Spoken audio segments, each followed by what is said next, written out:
자, 안녕하세요 여러분. 수업을 계속해서 해보도록 합시다. 지난 시간에 명제의 종류까지 했었어요.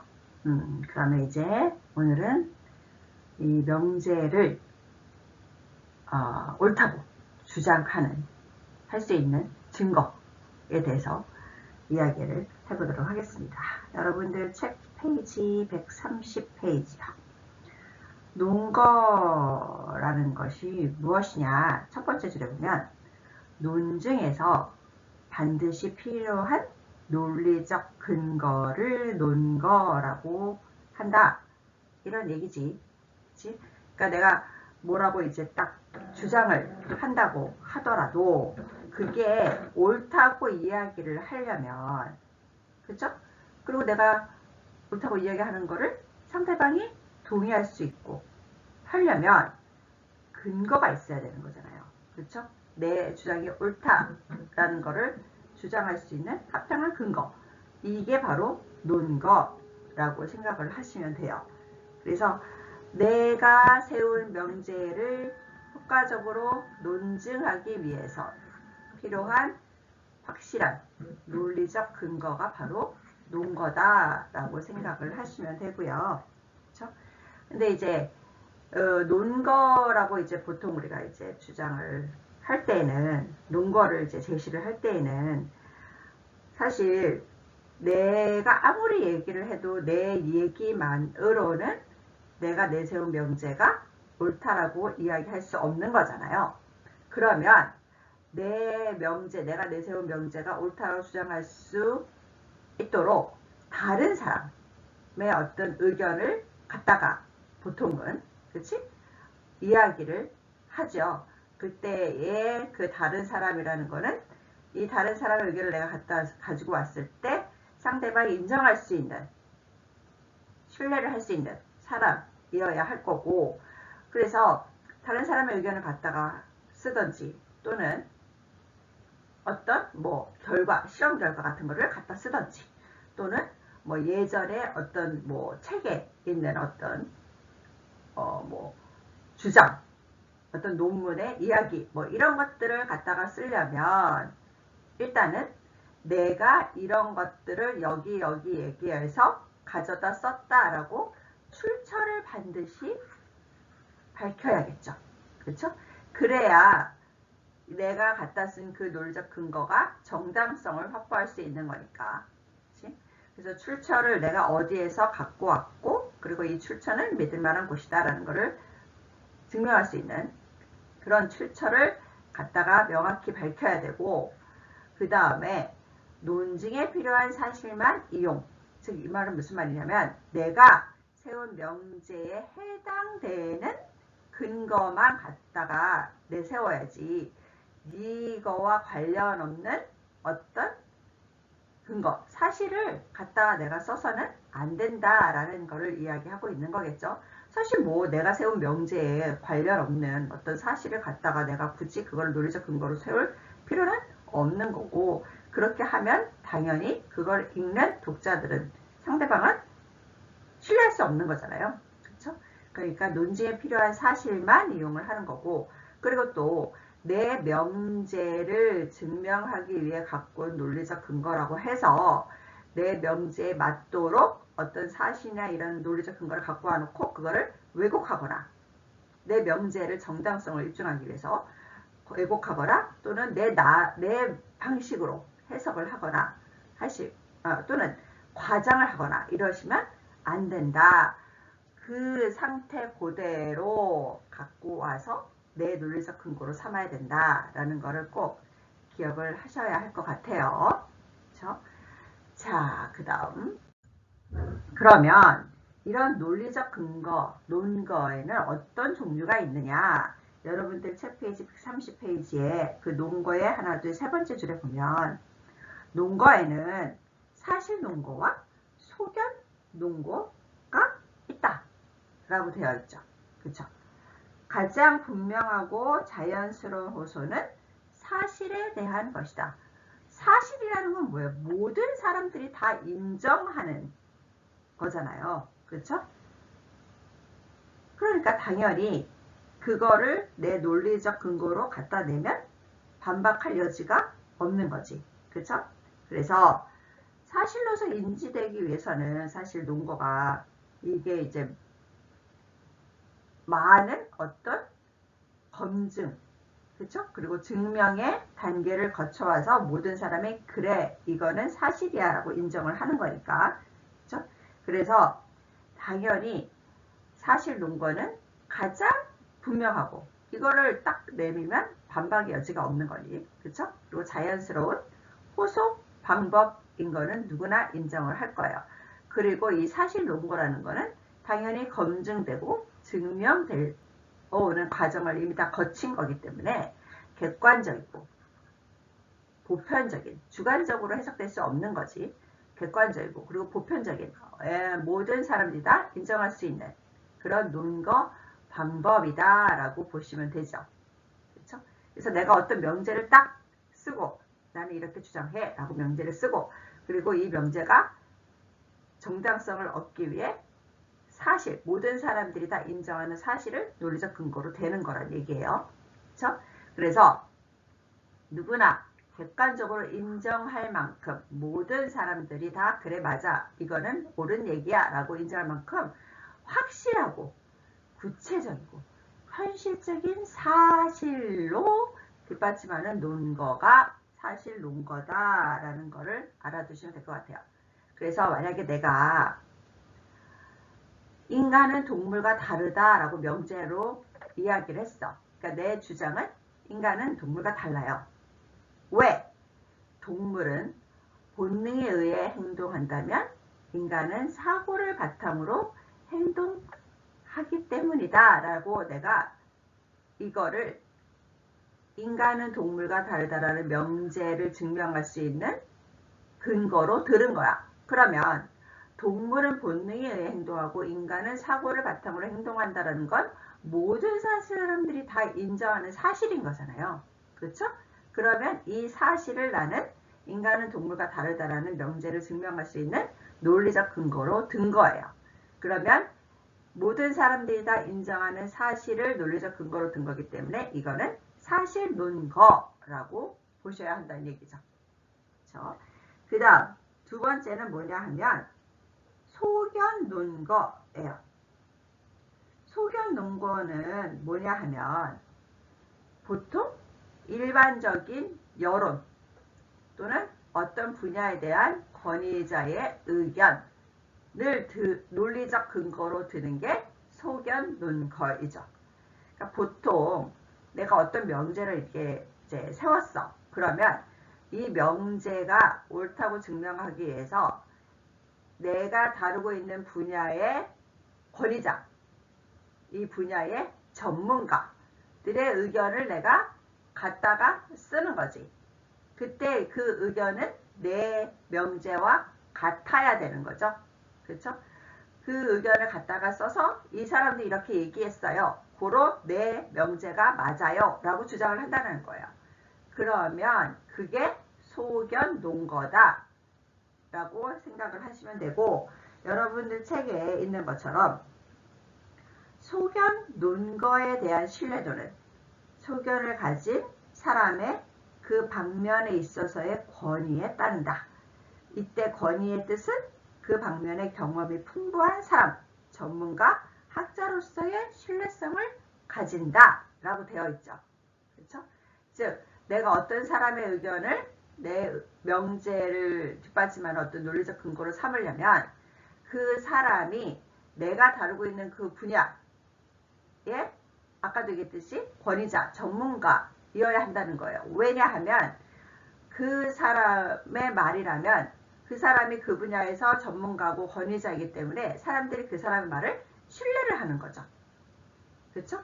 그래서 그 신뢰라는 것 자체를 우리가 뭐라고 보통 얘기하냐면 권위, 이 사람은 그 분야에 권위를 가졌어 라고 얘기를 한다면 그 사람은 그 분야에서 신뢰가 있는 사람이야. 그 사람의 의견은 다른 사람들이 다 신뢰해. 이런 의미를 가지는 거예요. 그래서 신뢰성을 우리는 권위라고 이야기를 하고 그때 우리가 쓰는 이 소견 논거는 권위자, 신뢰할 수 있는 사람의 의견을 갖다가 논리적 근거로 쓰는 게 소견 논거라는 거를 알아두시면 될 것 같아요.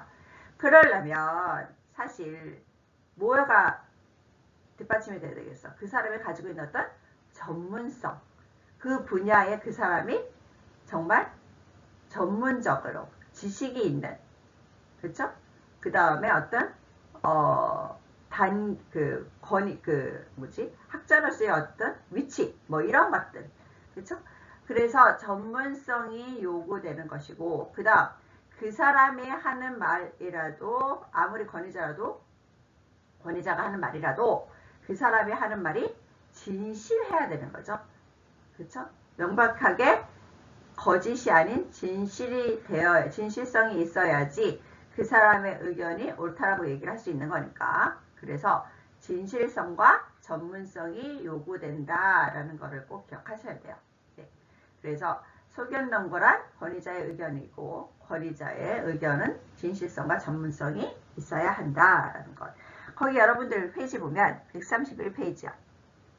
예문 1에 보면 거기 소주제문이 체벌은 관심과 사랑의 표현 행위로서의 물리적 제재를 뜻한다 라고 나는 주장을 하고 싶은 거야. 그래서 내가 이거를 내 이 주장을 증명할 수 있는 어떤 근거로, 사실 근거로 하는 게 뭐냐 하면 옛날 어른들의 교육 방법, 자기 탓을 휘저리를 아이에게 건네주고 자기가 때리고 어쩌고 저쩌고 뭐 이런 식으로, 그러니까 이런 사실, 이런 일이 있었다라는 사실을, 나의 의견을 증명할 수 있는 사실 논거로 이야기를 한 거고, 예문 2는 부모나 교사들은 아이를 체벌할 때 반드시 교육적 효과를 무엇보다 먼저 생각해야 한다라는 것이 소주제문이에요. 그래서 미운 아이에게 떡 하나 더 주고 예쁜 아이에게 매를 댄다라는 어떤 의견, 예전부터 내려오는 어떤 의견을 뒷받침해서 이거를 소견 논거로 내세운 거지. 그래서 예문 1은 사실 논거를 이야기한 거고, 예문 2는 이런 식의 어떤 속담, 엄마들이, 많은 부모들이 오랜 세월 이런 식으로 해서 이런 어떤 그 교육 방식이 속담으로 나타난 거를 지금 논리적 근거로 이야기를 하고 있는 거예요. 그래서 소견 논거로 지금 예문 2에서는 제시를 하고 있는 거죠. 그러니까 이런 식으로 논거의 종류에는 사실 논거와 소견 논거가 있다라는 걸 알아두시면 될 것 같고, 그 다음 세 번째로는 131페이지에 있는 추론. 그러니까 추론이라는 거는 무엇이냐. 일단 우리가 만약에 명제를 세우고 그 다음에 이제 논거를 준비하면 이 논거에서 이러한 식으로 해가지고 결론은 이렇게 납니다. 이런 식으로 이제 어떤 과정을 거쳐야 되잖아요. 그러면 그 과정을 추론이라고 이야기를 해요. 그래서 두 번째 줄에 보면 추론은 명제를 증명하기 위한 각종 논거로부터 결론을 이끌어내는 과정. 그러니까 내가 어떤 명제를 이제 이야기를 하고 그 다음에 이제 논거를 막 들었어. 그러면 이 논거를 이제 다 살펴봐서 이것들을 이제 살펴보면 결론은 이런 식으로 납니다. 라고 해야 될 거 아니에요? 그러면 이 명제를 증명하기 위해서 내가 논거를 막 들고 그 다음에 이 논거들을 다 살펴보고 이러이러하게 살펴보면 결론은 이렇게 납니다. 라고 하는 이 과정 자체를 추론이라고 하는 거예요. 과정 자체를. 그렇죠? 이거를 만약에 거의 책에도 있지만 만약에 물은 0도에서 얼잖아.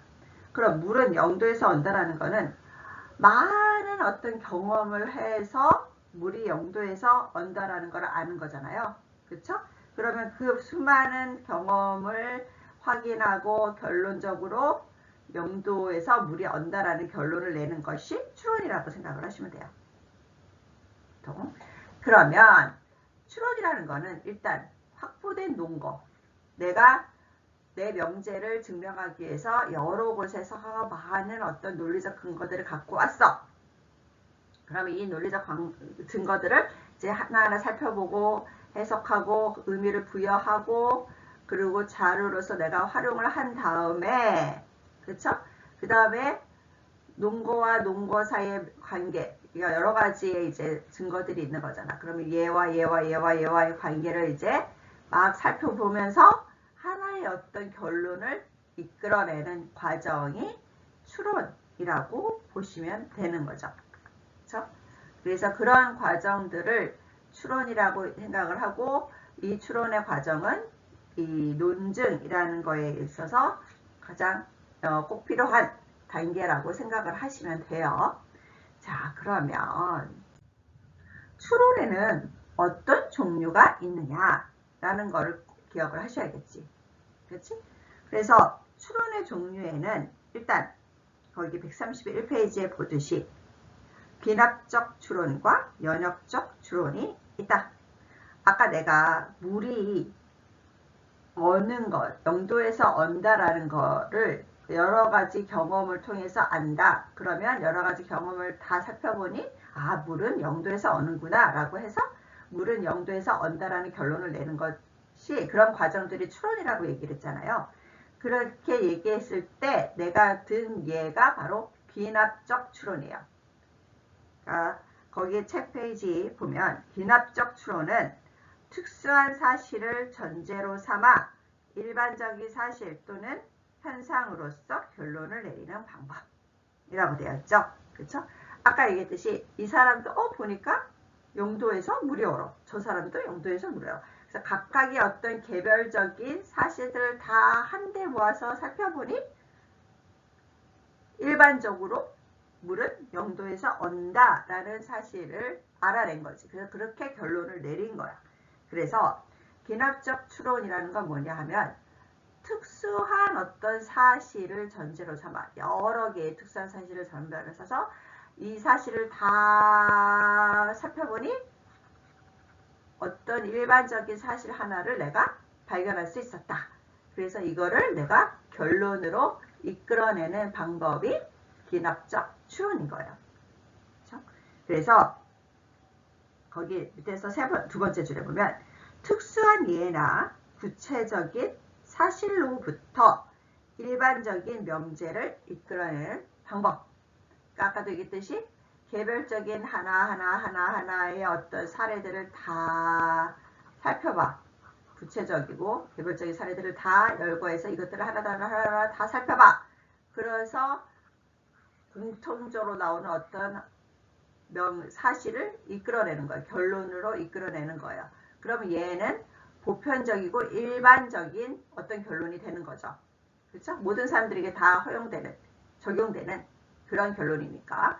그래서 보편적이고 일반적인 어떤 명제를 이끌어내는 방법이 비납적 추론이라고 생각을 하시면 되고, 이때의 중요한 것은 여러분들 책 마지막 줄에 보시면 충분하고 필요한 만큼 사례를 검토해야 되고, 그 사례는 비교적 전형적인 것이어야 한다.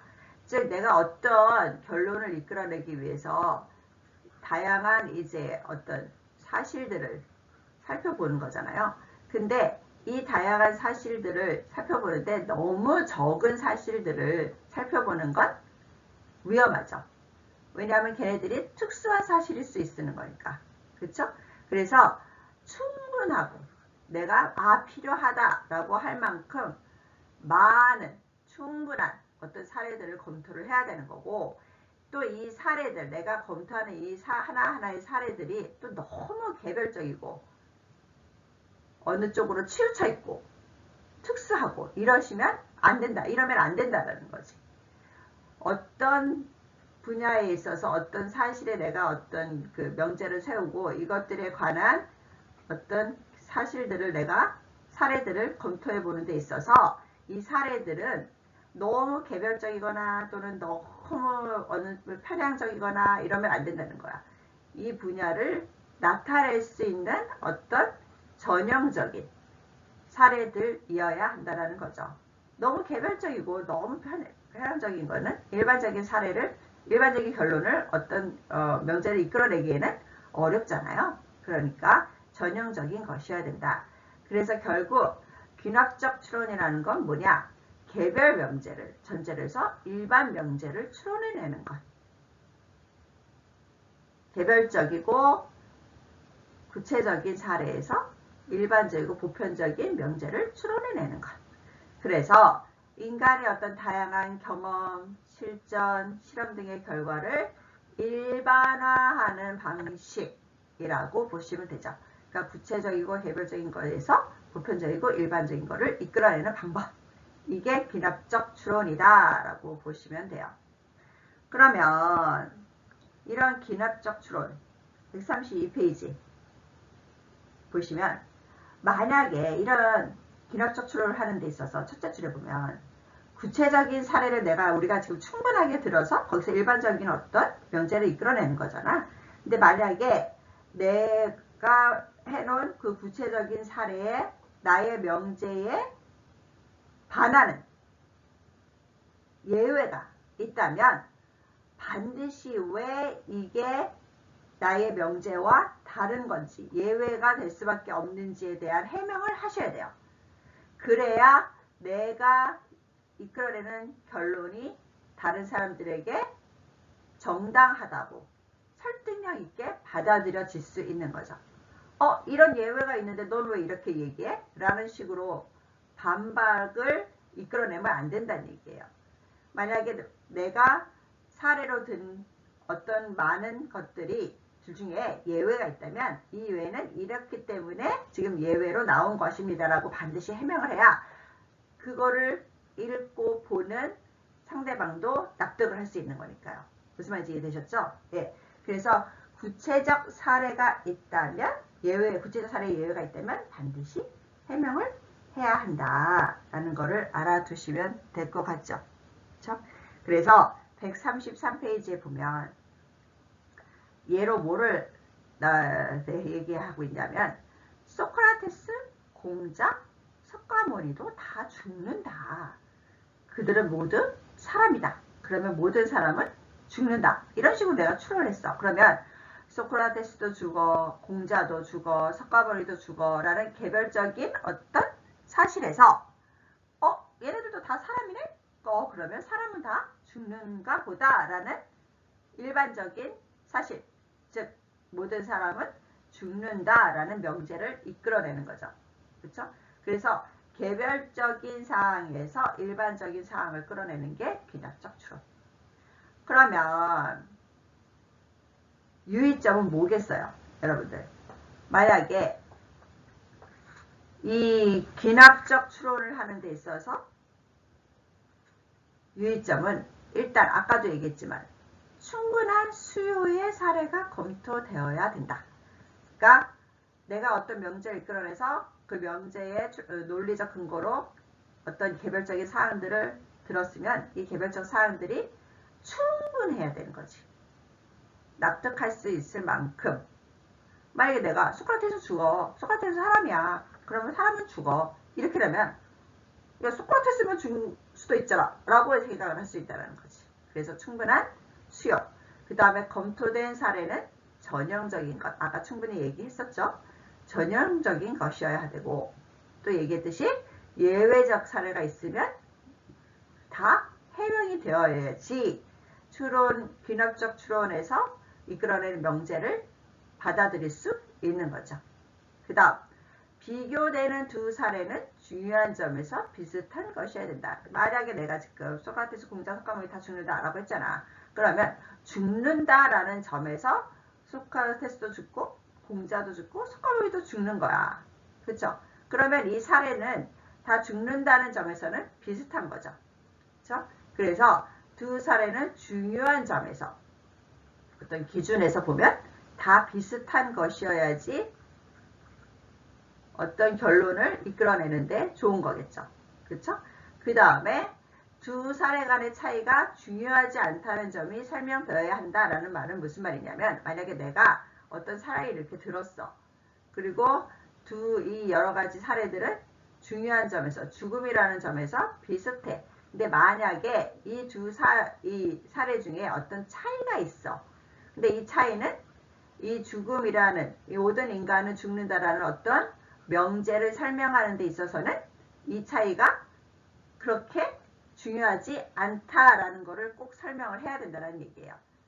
그러니까 사람은 모두 죽는다라는 명제를 이끌어내는 데 있어서는 이 두 사례간에 가지고 있는 어떤 차이는 이 명제에 영향을 미치지 않는다라는 것을 설명해야 된다는 거죠. 미치지 않는다라는 것을 증명하기 위해서는 두 사례간의 차이가 별로 중요하지 않다라는 것을 꼭 설명을 해줘야 한다라는 것을 기억을 하셔야 될 것 같아요. 자, 시간이 됐네요. 자, 그럼 오늘은 기납적 추론까지 하는 걸로 할게요. 고생하셨어요.